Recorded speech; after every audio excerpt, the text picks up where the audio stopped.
আসসালামু আলাইকুম।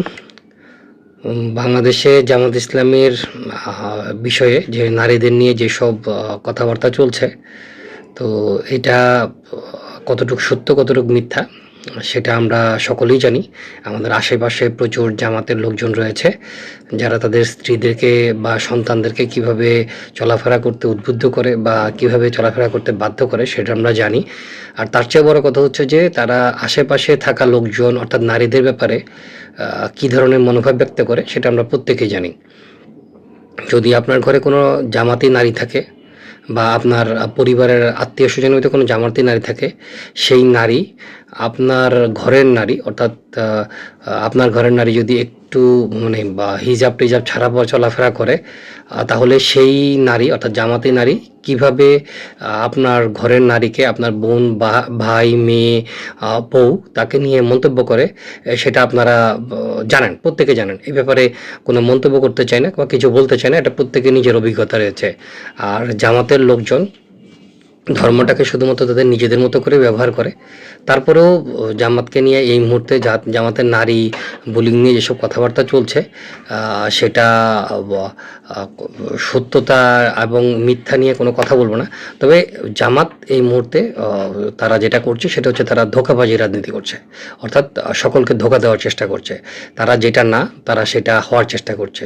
তারা মোনামির মতো খুললাম অর্থাৎ পরিমণি মার্কা মহিলাকে তারা সবার সামনে উপস্থাপন করে।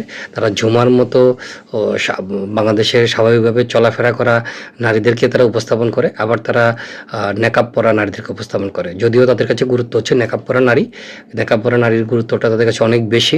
যাই হোক, ইসলাম ধর্মে হিজাব পরা নারী, নেকাব পরা নারীর গুরুত্ব রয়েছে। যখন আপনি ঘরে থাকবেন বা আপনি যদি কোনো রাজনৈতিক কর্মকাণ্ডে বা কোনো ধরনের কি বলা যায় প্রপাগন্ডামূলক কর্মকাণ্ডে অন্তর্ভুক্ত হবেন না, তখন আপনি নেকাব পরবেন। আপনার নেকাবের বিরুদ্ধে যদি কেউ কথা বলে, সেটার পাশে অনেক লোককে পাবেন। কিন্তু যখন আপনি গোপন কর্মকাণ্ড করবেন, রাজনৈতিক কর্মকাণ্ড করবেন এবং যে কর্মকাণ্ড সন্দেহজনক, বাংলাদেশের আইনশৃঙ্খলা বাহিনী সেই কর্মকাণ্ডকে নজরদারির ভিতরে আনতে পারে, তখন আপনার মুখের নেকাব খুলতে গেলে যখন আপনি সেটাকে রাজনৈতিকভাবে ব্যবহার করতে চান, আপনার ধর্মীয় অনুভূতি নিয়ে আপনি কথাবার্তা বলতে চান, সেটার প্রতিবাদ অবশ্যই করা উচিত। এবং যখনই আপনি রাজনৈতিক কর্মকাণ্ডে আসবেন, আপনাকে নেকাব খুলে আসতে হবে। আপনি যখন নেকাব পরে রাজনৈতিক কর্মকাণ্ড করবেন, তখনই বোঝা যাবে যে আপনার মানে আপনি কোনো কিছু গোপন করার চেষ্টা করছেন এবং আপনার দ্বারা অনেক অন্যায় কাজ ঘটার সম্ভাবনা রয়েছে। যাই হোক, এই জামাত ইসলাম নিয়ে তো আসলে কথা বলে লাভ নাই। তবে জামাত ইসলামী ইদানিং আমরা দেখতে পাচ্ছি তারা তুরস্কের অর্থাৎ তুর্কিদেরকে খুব ফলো করে এবং তুর্কিদের অর্থে তাদের চলাফেরা অনেক আধুনিক, কাজ কারবার আধুনিক, মন মানসিকতা কতটুকু আধুনিক আমরা জানি না।